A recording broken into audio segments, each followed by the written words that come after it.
to channel. We invite you to enjoy our new original short story. Katie used to be a happy young woman. She lived a carefree life in a beautiful bungalow with a garden, a legacy from her grandmother. She ate brownies, hung out with her friends, and was entirely her own person until she married Gregory. Or as her late grandmother Rita would have said, until she rushed into it. Katie met her future husband through work when she went to commission an ad campaign for a new residential complex her company was developing. Katie was a pretty natural blonde with an easygoing personality and a figure unburdened by diets. No, Katie wasn't overweight. She was curvy in a lovely way, just like many other young women. The gallant and tastefully dressed owner of the small boutique marketing agency captured the heart of the romantically inexperienced Katie at first sight. Swept away by what seemed to her an otherworldly male charm and good looks, Katie laid all her cards on the table during their very first date. She told Gregory everything, not forgetting to mention her grandmother's mortgage-free bungalow. Gregory, for his part, was an enterprising young man. Seeing this naive heiress to a valuable property who also earned a decent salary at a major real estate development firm, he thought, I've got to lock this down. Otherwise, this clueless girl and her inheritance will end up with someone else. And so, on their 10th date or so, standing by a local ice cream shop, Gregory asked, as if on a whim, Hey kitten, what do you say we get married? Katie was buying a cone for herself and her new favorite person, so the question, as welcome as it was, caught her completely off guard. Her already large sky-blue eyes widened as she stared at him. The girl behind the counter, who had never witnessed a proposal before, froze too, waiting with curiosity to see what the customer would say. Okay. Yes, I will. Yay, Katie grinned broadly and threw her arms around Gregory, smearing her mint chocolate chip ice cream all over his blazer. You're such a klutz, Katie, he grumbled, despite her joyful shout. Honestly, you'll be taking this to the dry cleaners yourself. Fine, Katie said, snuggling against his shoulder, her happiness bubbling over. As they walked away, the girl from the shop leaned out of the window and called after them, waving a $20 bill. Ma'am, you forgot your change. You gave me way too much. Beaming, Katie looked back and replied, It's okay, keep it. It's my special day, my treat. The girl smiled, watching the handsome couple. It was nice to have a little piece of their happiness shared with her. She looked at the bill. Well, I guess I'll go to the movies. Maybe I'll meet someone too, she mused.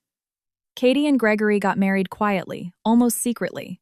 So secretly, in fact, that when Katie showed up to work with a wedding band on her finger and a new last name, the entire office gasped. You're a sneaky one, marveled the HR manager, who was examining the marriage certificate as if under a microscope. So you cheaped out on a wedding and didn't say a word to any of us.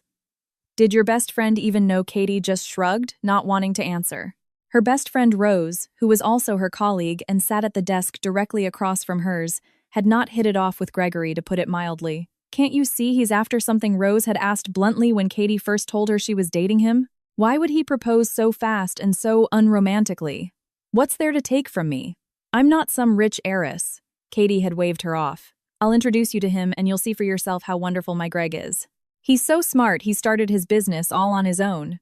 He sold his car and his mother's condo that he was living in with her and invested it all. He has his own marketing agency now. Can you imagine? Greg has to crash on a friend's couch for now, but it's temporary. And where's his mother living now? Rose had smirked. With his grandmother, I think. Katie shrugged. He hasn't introduced me to her yet, but I'm sure he will. Rose knew her friend could be stubborn, so she understood that Katie needed someone looking out for her. She agreed to the meeting, which took place at Katie's bungalow. However, after noticing that Gregory seemed more interested in the house's layout and decor than in Katie, Rose saw right through his intentions. She called him out on it, which sent him into a rage and Katie into shock. Get out, Gregory had hissed, his face red like a guilty child's.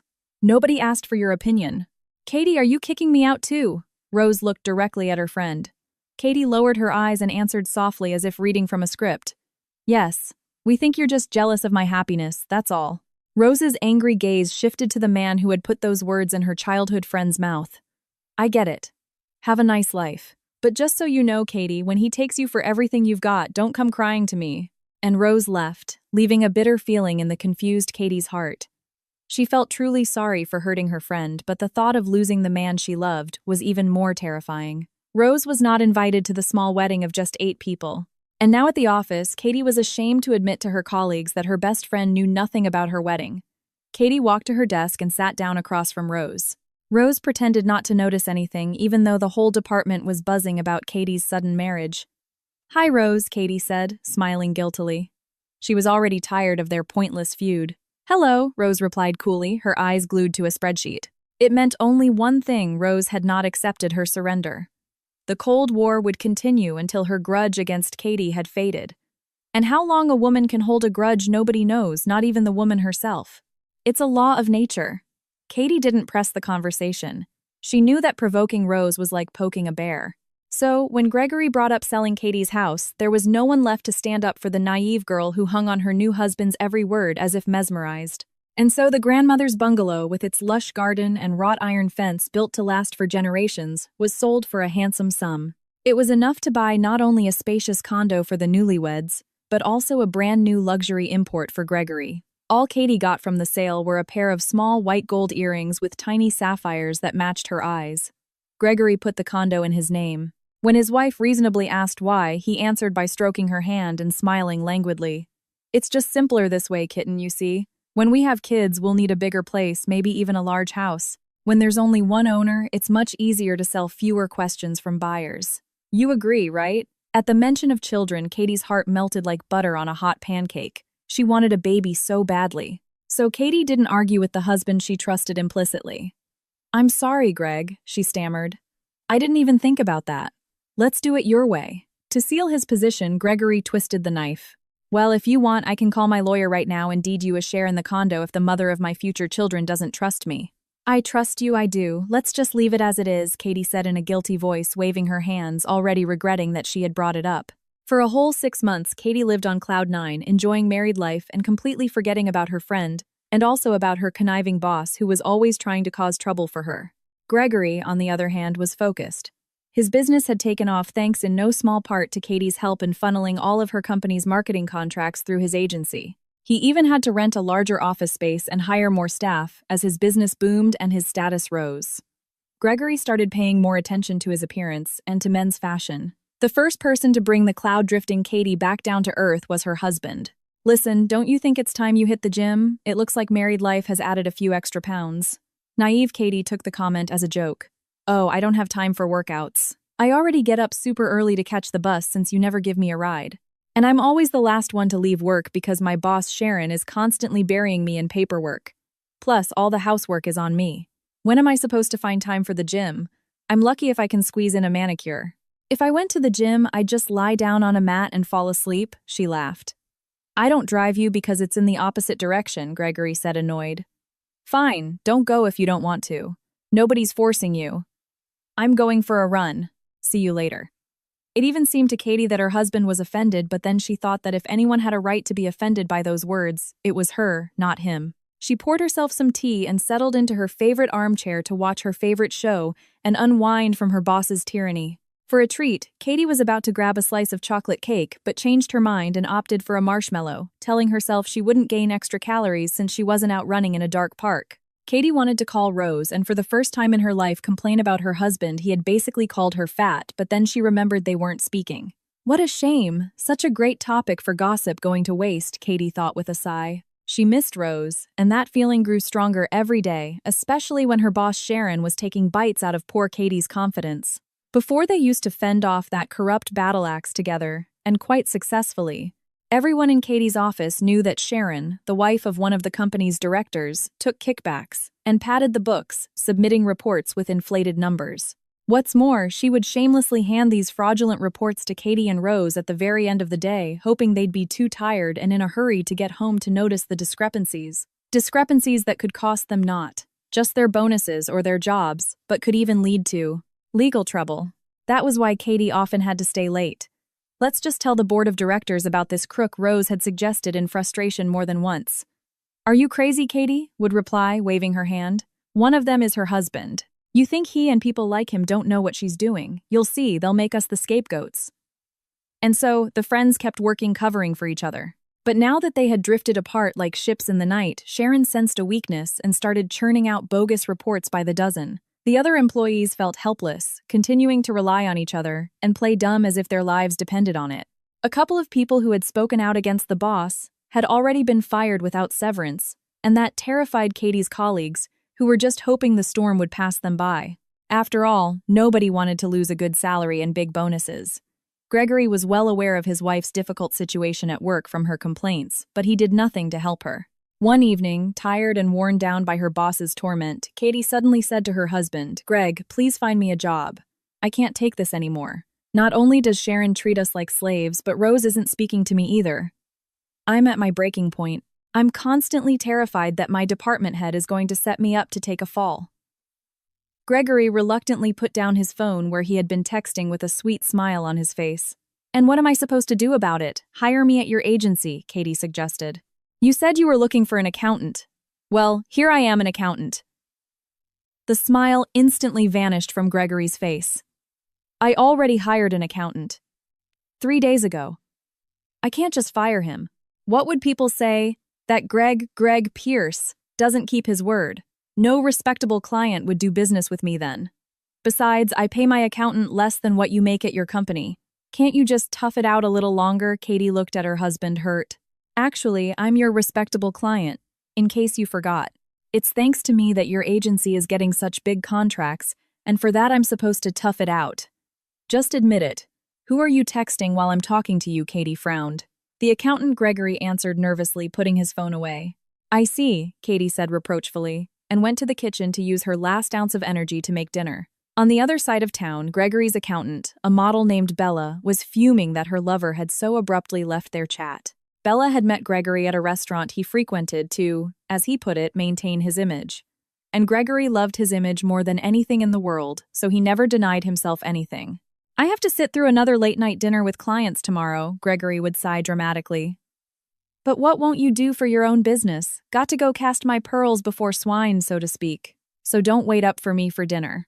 And Gregory would head to the bedroom, shuffling his feet with exaggerated weariness to show how much he dreaded spending time at the restaurant. Katie felt sorry for him and would even polish his shoes so her beloved husband wouldn't look like a slob in front of his clients. And Gregory would fall asleep anticipating his fun night out with his friends. It was on one of those evenings that Bella approached Gregory and asked him for a dance. "Lady's choice," she said coyly, giving him a sultry look with her big, dark eyes. A rare man could refuse such a beauty. A tall, slender brunette with a mane of long black hair, the complete opposite of Katie and Gregory, was no exception. The wine, the live music, and the girl's beauty went to Gregory's head and he got carried away. He started bragging about his marketing agency, how he had everything under control, how he was on top of the world. As he spoke, a drunk Gregory shook his fist at some unseen enemy. Bella laughed melodically and twirled on the dance floor, completely and irrevocably charming the usually cautious Gregory. That night, the romantic hero did not come home. "I'm drunk, kitten, so I'm staying at my buddy Vic Bennett's place." "Don't worry about me," he informed his wife and hung up.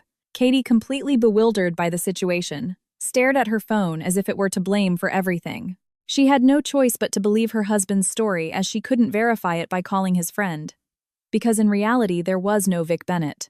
"You just wait," Katie said aloud, resolving to quietly find out who this Vic was. Meanwhile, Gregory, having spent the night with Bella, who turned out to be a model, had solved 2 problems at once. He acquired a mistress for his personal life and a new employee for his promotional events. He was, of course, completely unaware that the enterprising Bella already had another lover. He saved her number in his phone as Vic Bennett, just in case.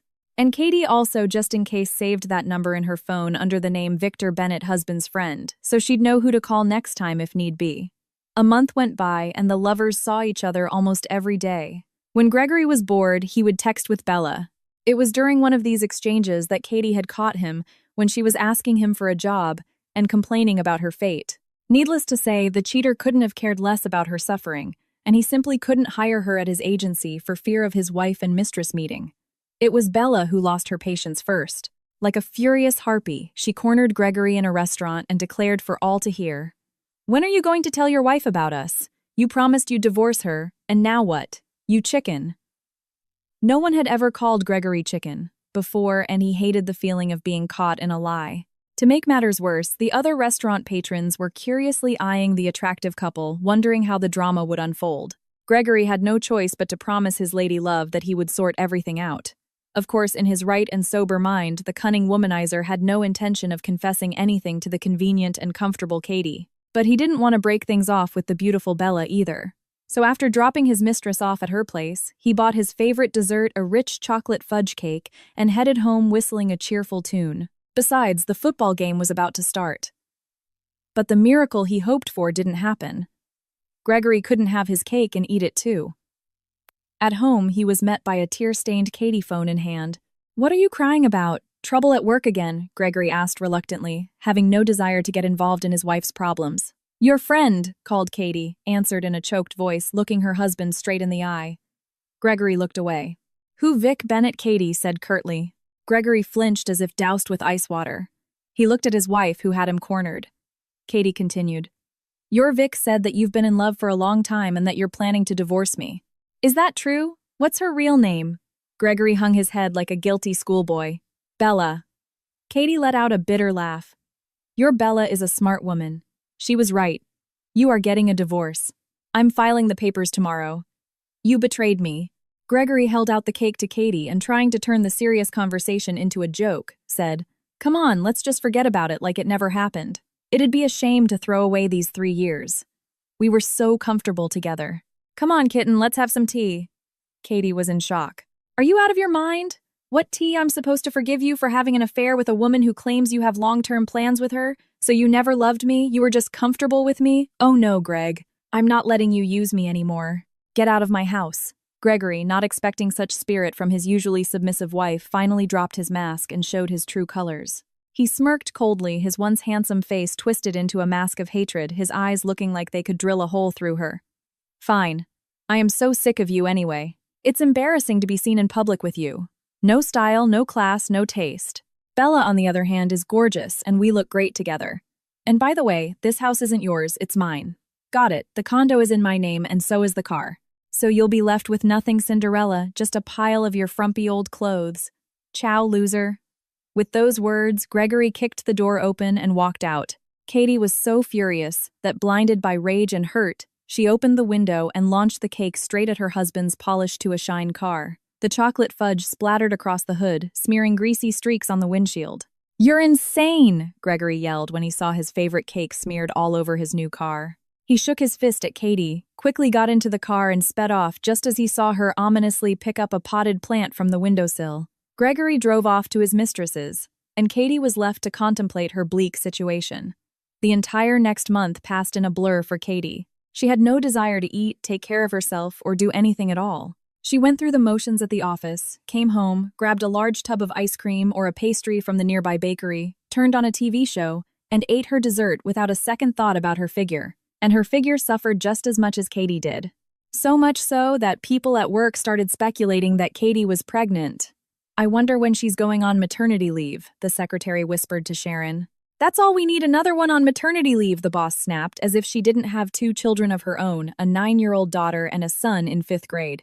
Rose also noticed the changes in her friend, but she chose to remain silent as the chill between her and Katie was still very much present. Katie wanted to make peace with Rose, but she dreaded hearing that annoying phrase that people who turn out to be right love to say, "I told you so." So Katie kept gaining weight and kept quiet about the collapse of her marriage.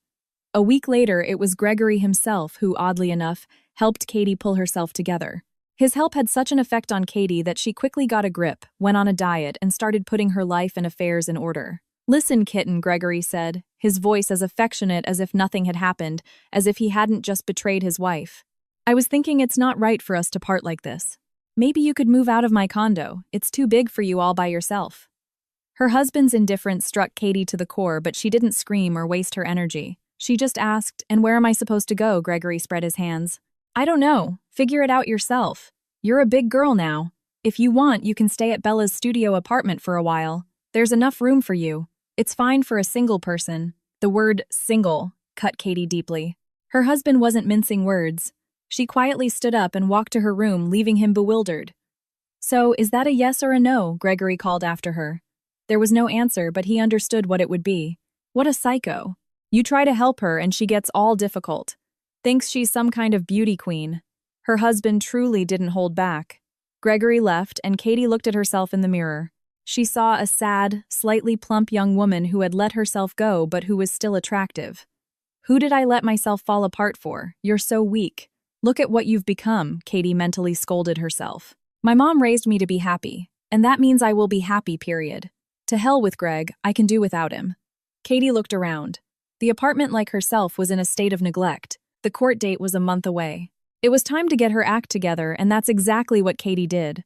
First, she deep-cleaned the entire apartment and signed up for Pilates. With 2 days left until the court date, a noticeably slimmer and more radiant, Katie stopped by a trendy boutique after work. The dresses in the window were always the most beautiful, but unfortunately, they never came in a size larger than a medium. So Katie used to just walk by with a sigh, feeling that such beauty was forever out of reach for her because of her curves.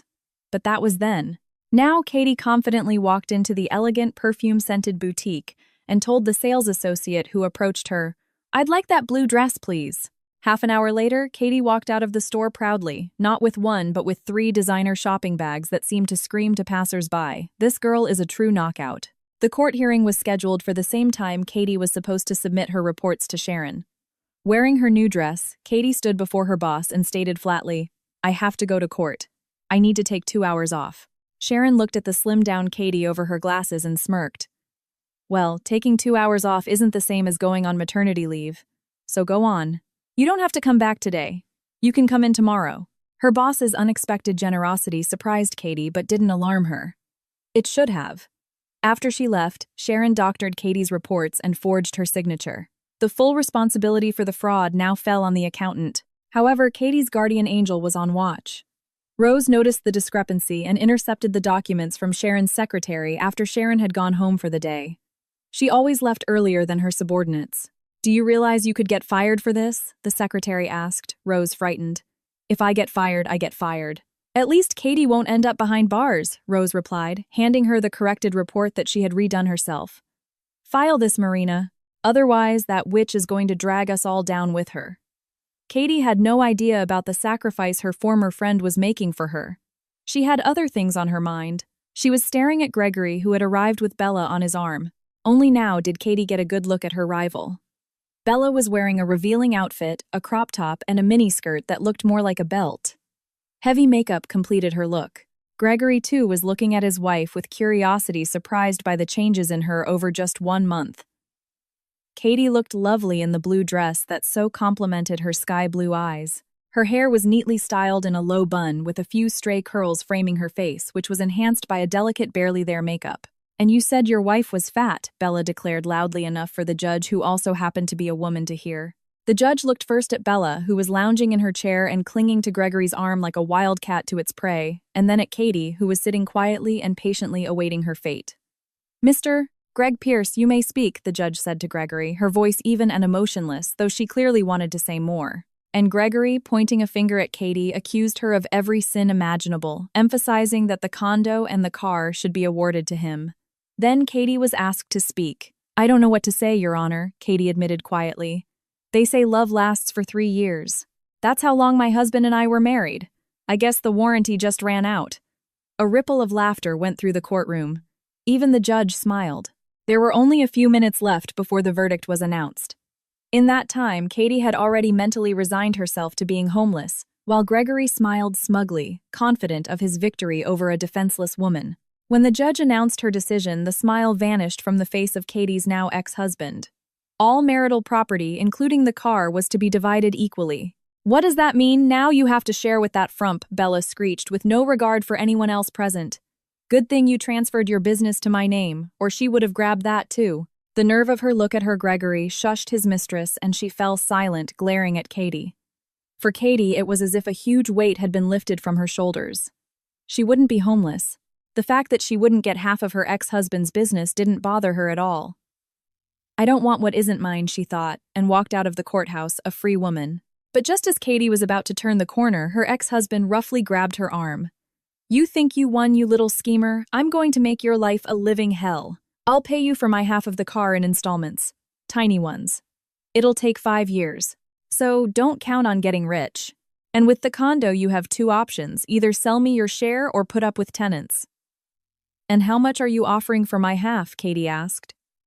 But when she heard the figure, she just waved her hand in disgust. "That's peanuts. Are you kidding me? I couldn't even buy a room in a shared apartment with that. Have a conscience, Greg. Just give me the money from my grandmother's house and you can have the condo."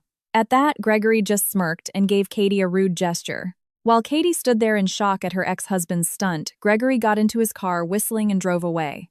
And Katie knew that the living hell he had promised her was guaranteed. Katie's morning started with a surprise, an unpleasant one. She was in the bathroom and had just lathered her face when she heard someone unlock the front door and walk into the entryway. Judging by the sound, they didn't take off their shoes. "I just mopped the floors yesterday. Greg, for God's sake, have some decency." With those words, Katie, her face covered in foam and wearing a short nightgown, stormed out of the bathroom to confront her ex-husband. But it wasn't her husband in the living room. It was a complete stranger, surrounded by several other people who all froze and stared at her as if she were an alien. "Ah, help, I'm being robbed," Katie shrieked, like a siren darted into the bedroom and locked the door. "What is with that crazy woman? Where did you bring us?" a woman in the group demanded, glaring at the man with the keys. He flinched and dropped the keys. "I don't know myself. The client assured me no one was living here and that he was the sole owner, but that was a week ago." Then the strangers heard the sound of furniture being dragged across the floor in the bedroom, likely a dresser being pushed against the door. Katie could be heard muttering something barely audible through the door. Torn in broad daylight. Calling the police. The man with the keys approached Katie's door and knocked gently. The noise stopped. "Ma'am," the man said calmly, "I'm sorry we scared you, but Gregory said this condo was for sale and asked me to show it to potential buyers. I'm a real estate agent. My name is Arthur. Here's my card." Yes, he's telling the truth. "We're the potential buyers," the woman confirmed. Arthur slipped his business card under the bedroom door. A few minutes later, the door opened and Katie appeared. She was wearing a tracksuit and holding a baseball bat. Even through the foam, her face looked flushed with anxiety. "You should probably wash that foam off your face, miss, or you'll get a rash," the woman advised Katie, pointing to her face. "Oh," Katie darted into the bathroom and emerged a moment later, wiping her face with a towel. "Please forgive us." "This is so awkward," Arthur said, embarrassed by the mix-up. "So what's your story here? I live here. I've lived here ever since my husband and I bought the place. We got divorced yesterday, and he promised to make my life a living hell if I didn't sell him my share for cheap." The clients gasped, and the real estate agent frowned. "Well, in that case, not on my watch," said Arthur. "And not on ours," the visitors chimed in. "Let's get out of here. And you, miss, you hang in there." "I don't have much of a choice," Katie replied. 3 hours later, a locksmith she had called changed the lock. So the next day, Gregory, cursing under his breath, tried to open the door but couldn't get in. Katie found him sitting on the steps in the hallway. "What are you doing here?" "Waiting for someone," Katie said with a smirk, pulling out her new keys and opening the door. "Come on in, Greg." Gregory jumped up, his face red with anger. "You bet I'll come in. I have every right." "Who's arguing?" Katie giggled, which only fueled her ex-husband's rage. "Why did you change the locks without telling me, huh?" Gregory yelled as soon as he was inside. "And why did you try to sell your half and give keys to the place where I live alone to strangers without telling me, huh?" Katie shot back just as loudly. Gregory, not expecting this pushback, toned it down a notch. "I have the right." "Well, so do I," Katie retorted. "Did you come here to divide the condo?" "Yes." "All right then, let's get started," Katie sighed, sitting down. The result of their argument was an agreement from that day on. The bedroom and the small office belonged to Katie. The living room and the room with the balcony belonged to Gregory. The entryway, bathroom, and kitchen were designated as common areas. A notary was brought in to formalize the contract, which stipulated that changing the locks without the consent of both owners was prohibited. Katie felt a sense of relief, but it was short-lived. Just 2 days later, when she came home from work, she found another group of people inspecting the apartment, or rather Gregory's half, under the guidance of a new real estate agent. This agent was the most unpleasant person one could imagine. An arrogant, rude, skinny, bald little man with shifty, greasy eyes. His clients weren't much better.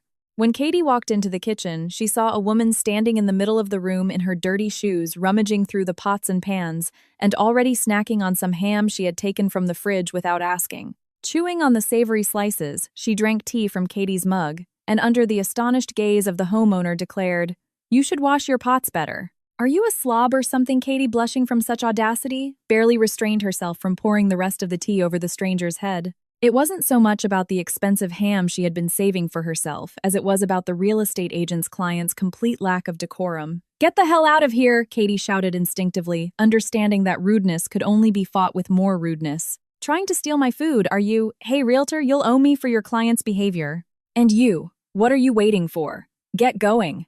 "Shoo." Katie wasn't a confrontational person and didn't like to argue, but in her dealings with Gregory and his ilk, she had learned that responding to such scoundrels' malice with kindness was a fool's errand. So she decided to put on a one-woman show every time the realtor visited. Katie walked into the living room and plopped down on the couch. She stared and giggled, mimicking the flustered realtor who, based on what Gregory had told him, probably thought Katie would be an easy target, a victim. But seeing the feisty behavior of the owner of half the condo, he realized he had been gravely mistaken and that a serious battle lay ahead. "You know, I'm thinking of selling my half to a bunch of college students," Katie suddenly announced. "I mean, they need a place to live too, right? And they're offering a good price. What do you think, should I take it?" Upon hearing this, the woman who had been eating the ham shot a nasty look at the brazen homeowner, the same one Gregory had described as a quiet crybaby who could be easily manipulated. She grabbed the scrawny little man, who was clearly afraid of her, by the sleeve and dragged him toward the exit. "Where are you going?" Katie cooed in a sultry voice, barely holding back her laughter. The only answer was the slam of the front door. The realtor looked at Katie and managed to squeeze out, "You're something else, lady. We'll see who wins this," and shaking his bony little fist, he left. Suddenly, Katie was overcome with such a fit of laughter that she couldn't stop for a long time. And then she cried. The tears washed away the accumulated resentment and fear.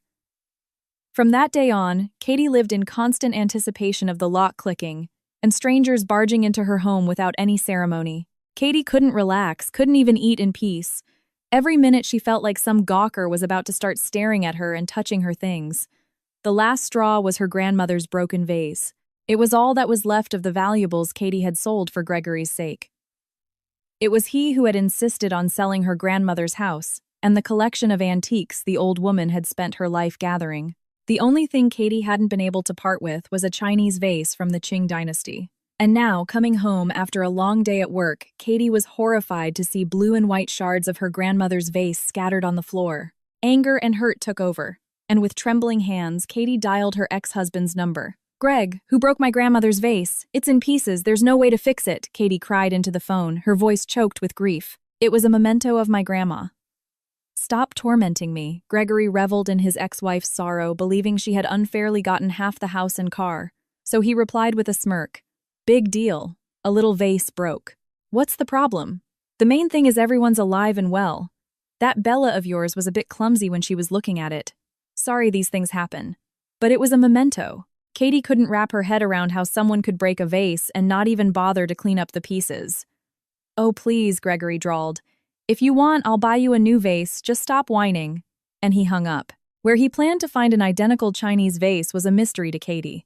But one thing was clear, she had to sell her half of the condo or she would have no peace here. And Katie called Arthur. Luckily, she had kept his business card. He promised to help and let her know the outcome in a few days. In the meantime, Katie gathered the shards of her grandmother's vase, which mirrored her shattered life. For the entire evening and the next morning, Katie stayed in her bedroom to avoid seeing the realtor parading strangers through her home. Someone even tried to force their way into her room, jiggling the doorknob, but the lock installed by the local handyman Uncle Sal held firm. 3 days later, Arthur called, and from his tone, Katie knew the news wouldn't be good. "I'll be straight with you," Arthur said seriously into the phone. "You're not going to be able to sell this condo. Your ex-husband's realtor has spread a rumor that a tragedy occurred in your home. No one even wants to look at it. And if someone does buy it, it will be for pennies on the dollar. I'm sorry I did everything I could." "Thank you, Arthur. I had a feeling Gregory would do something nasty." "How much do I owe you for your time?" "Nothing," Arthur replied and hung up.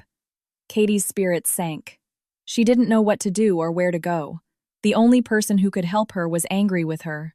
"Oh, Rose, if only you knew how much I miss you," Katie thought through her tears. But she had no idea that Rose had just saved her from a much bigger trouble that Katie and her naivety had almost fallen into because of Sharon. That evening, the next blow fell. Gregory showed up with his mistress. While Bella inspected the apartment, appraising things that didn't belong to her, Gregory spoke to Katie in a very harsh tone.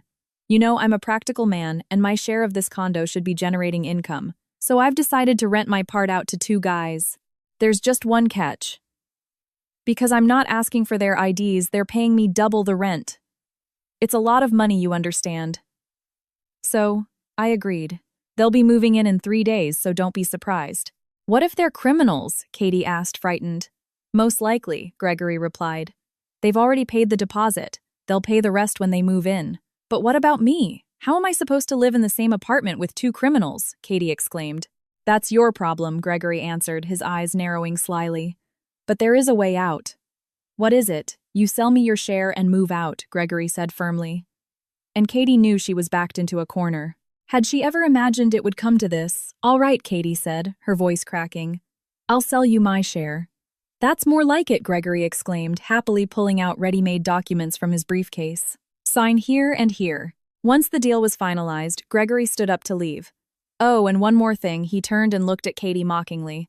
I'll wire you the money tomorrow morning. And in 3 days I expect you to vacate the premises. And he left, holding the hand of the beautiful Bella, who disdainfully stepped on the simple flats Katie had left by the door. Ugh, what a lack of taste. Let's get out of here, darling. Katie was left standing there humiliated, and crushed tears streaming down her cheeks with no one to stand up for her. The next day, Katie came to work, looking devastated, sleep-deprived, her face swollen from crying all night. She didn't even notice that the whole office was buzzing like a beehive about Rose being fired for a disciplinary infraction. Everyone knew it was Sharon's doing, but they were too afraid to support their colleague. I'm sorry, Rose, but I can't tell the truth. I'm scared, one of the employees whispered. I have a mortgage. Where would I go if I got fired? And everyone else will keep quiet too. Some have kids in college, others are in the middle of building a house. I'm sorry, but people aren't going to risk their necks for you. Not for me, for themselves, Rose answered firmly. How much longer can we put up with this tyrant? You all can do what you want, but I'm getting out of here. It was only when Rose was packing her things into a box that Katie snapped out of her own problems and noticed what was happening. Rose, where are you going? Katie asked. Home. What do you mean, home? What happened? Rose looked at her friend in surprise and suddenly realized from Katie's exhausted appearance and dull eyes that something far worse than being fired had happened in her life. I got fired.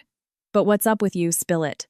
And Rose put the box down on the desk, sobbing and smearing her runny mascara across her cheeks. Katie briefly told Rose everything that had happened to her over the last month. And you kept silent, Rose exclaimed. Well, you were mad at me. I thought it was forever, Katie tried to explain. But not to that extent. Am I your enemy or something? Look, don't you get involved in anything right now. I know what you're like, Rose warned. After work, you're going home, packing a suitcase, and coming straight to my place. Got it. You'll stay with me. Katie nodded. Even though Rose was angry with her, she hadn't given up on their friendship and had offered her a helping hand. It was as if a weight had been lifted from Katie's soul. After Rose left, her colleagues told Katie how Rose had saved her from legal trouble and had been fired for it. And Katie decided that no matter what, she would expose her boss and bring her to justice. Katie had 3 days to pack her things and leave the apartment where she had lived with Gregory for 3 years. She stood in the middle of the living room and suddenly saw everything with new eyes. The decor, the renovations, even the furniture slipcovers, everything had been bought against Katie's wishes but to please Gregory. It really is tasteless, Katie smirked, remembering Bella's words. And not wanting to stay in this house that no longer belonged to her for another minute, Katie went to the storage closet to get a suitcase. A long time ago, when Katie was just a girl, her grandmother had bought her a big yellow suitcase to take on their family beach vacations. They never stayed in hotels. Instead, they would go straight from the airport to her grandmother's friend Aunt Nina's house. Aunt Nina lived in a small house by the sea.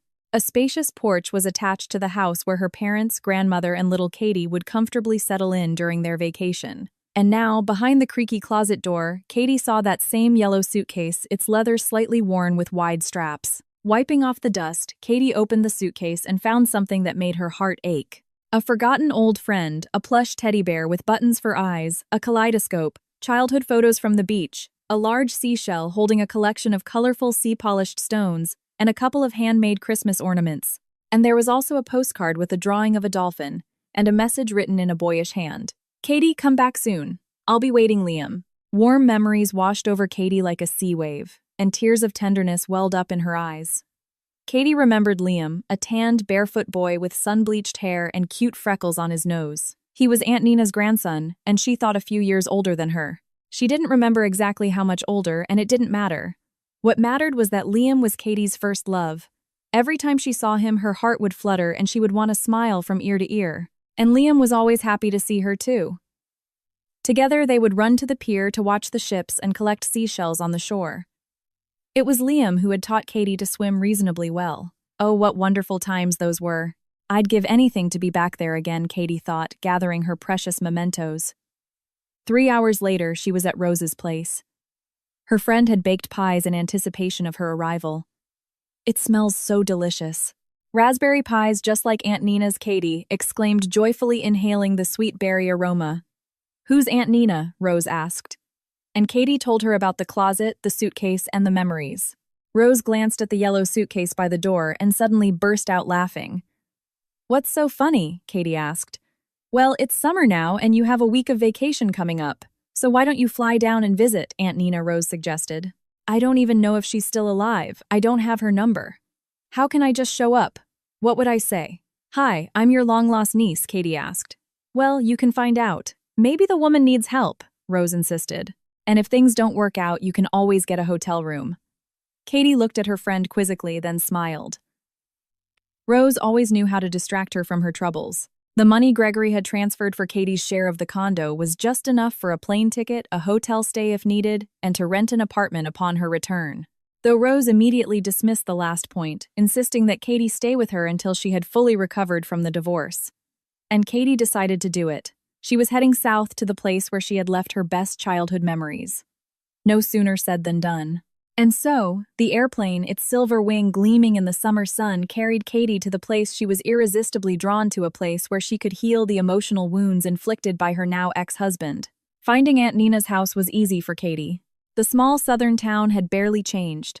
The same pier, the same rose-filled square with a large fountain and flowers everywhere, their fragrance lingering in the air and stirring her emotions. Hey miss, rent a room cheap, a real palace you interested? A spry man in a cap asked, spotting Katie with her suitcase. No thank you, I'm staying with my aunt, Katie replied, disappointing the owner of the palace. On her way to the house, several other enterprising Southerners offered her lodging, but they too were turned down. Finally, Katie saw the familiar tiled roof. She sighed in relief. Katie walked up to the high fence and smiled. Even the gate was the same and the same secret latch. With a click, the bolt slid open, letting Katie into the familiar courtyard draped in ripe grapevines. The small garden brought back happy memories. Here, she and Liam used to sit under the apple tree, eating apricots they had picked themselves. Only the trees seemed much bigger back then. Who are you looking for, dear? And how did you manage to open that gate? I'm not renting out rooms. A soft, velvety voice came from an open window. Katie recognized it immediately, and a warmth spread through her heart. She looked into the window and saw a round-faced, gray-haired old woman with deep smile lines around her eyes. The old woman was peering at the young woman's face, trying to place it. Aunt Nina, it's me, Katie, Rita's granddaughter. Do you remember me? Katie asked, quietly afraid the elderly woman might have forgotten her completely after so many years. But Katie was wrong. The old woman's face lit up, and her eyes, still so lively and sharp for her advanced age, sparkled with joy. Oh my goodness, I was just thinking that girl's face looks so familiar, the same button nose, the same eyes, just like my dear friend. May she rest in peace, Aunt Nina exclaimed, clapping her hands. Come in, my dear. I'm not exactly a girl anymore, I'm 30, Katie laughed. Of course you're a girl, Katie dear, the old woman waved her hand. You'll all always be boys and girls to me, my dear children.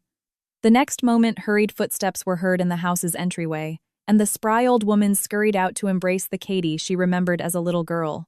Before Katie could even gasp, she was enveloped in a tight, warm hug, and she realized what she had been missing all this time.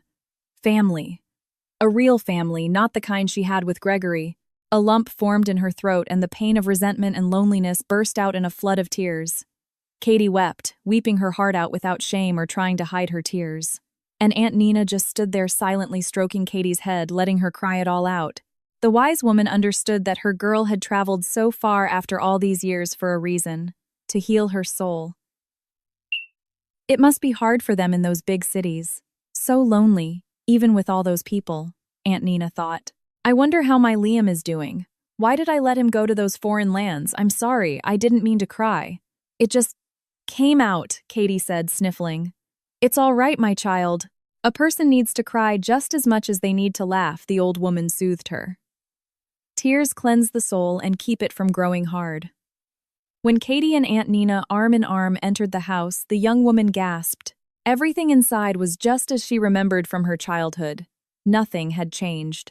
The sturdy wooden furniture was perfectly preserved and continued to serve its owner. The lace doilies on the pillows, neatly stacked on the feather bed, brought on such a sharp wave of nostalgia for her happy childhood that Katie's eyes began to sting again. What, remembering how you and Liam used to run wild and I'd chase you with a broom? You were mischievous little rascals, but now you're all so businesslike, scattered all over the world. How time flies. And now my dear friend is gone. Aunt Nina sat down on the creaky sofa and dabbed her eyes with a handkerchief. Katie looked at her and saw not the spry, full-of-life woman she remembered, but an old woman tired in her loneliness. Katie sat down next to her and put her arm around her shoulders. If you'd like, I can come visit you every vacation. And for all the holidays, too, Katie offered. I'm sorry it's been so many years without a letter or a call, and then I just show up. It just sort of happened. I saw my grandma's old suitcase and just came. And who's scattered all over the world? I remember that suitcase, Aunt Nina said, sniffing. I'm so glad you came. Liam was planning on stopping by in a few days. He's the one who's become a world traveler, always expanding his business, as if he doesn't have enough companies here. He's started 3 whole firms, can you imagine? He'd be better off starting a family. I want to hold my great-grandchildren. Katie laughed.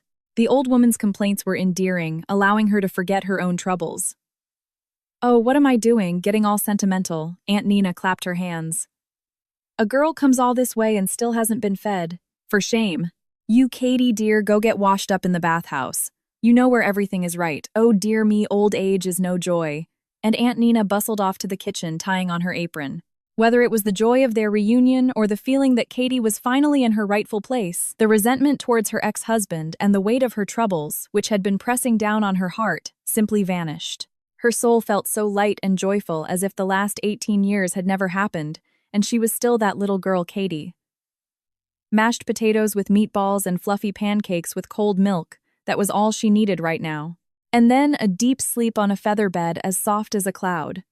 This is happiness, Katie thought, and immediately fell into a sound, dreamless sleep for the first time in a long while. Aunt Nina turned off the lamp and quietly closed the bedroom door.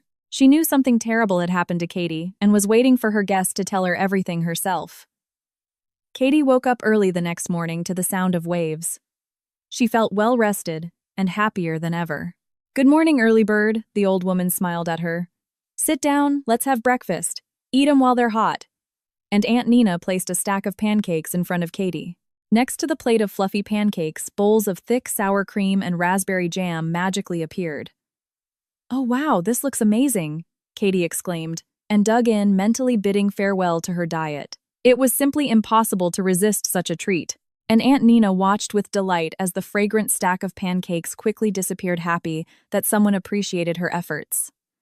Katie spent the whole day by the sea. Aunt Nina wouldn't let her swim because of the strong wind and the storm was kicking up large waves. Katie contented herself with walking along the water's edge, squealing with delight each time the frothy, bubbling sea foam tried to splash her sundress.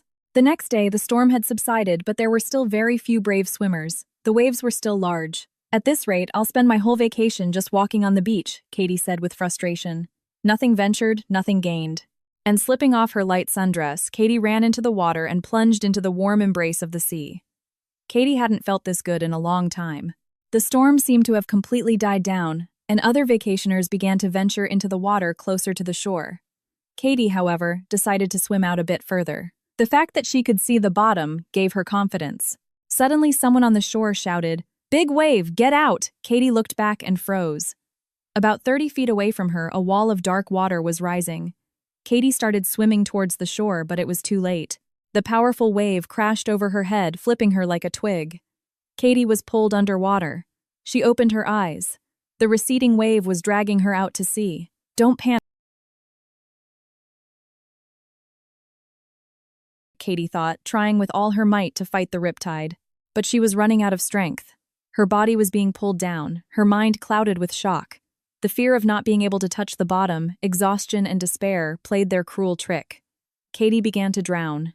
She broke the surface, raised her hand above the water and managed to cry out, "Mom," before being pulled under again. And in the distance, another wave was approaching. "Someone's drowning! Help over there!" a child's voice shouted from somewhere far away. Katie heard it as if through cotton.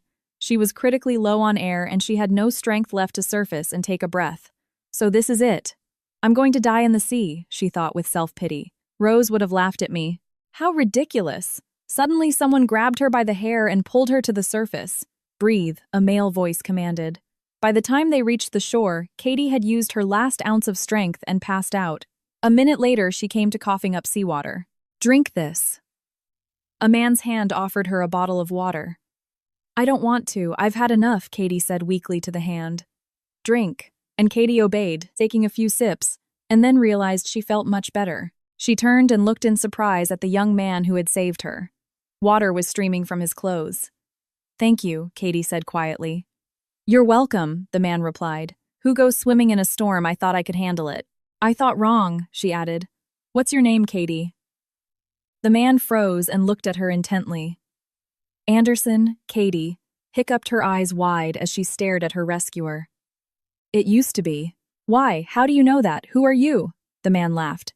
Girls have such short memories. Well, hello there, tadpole.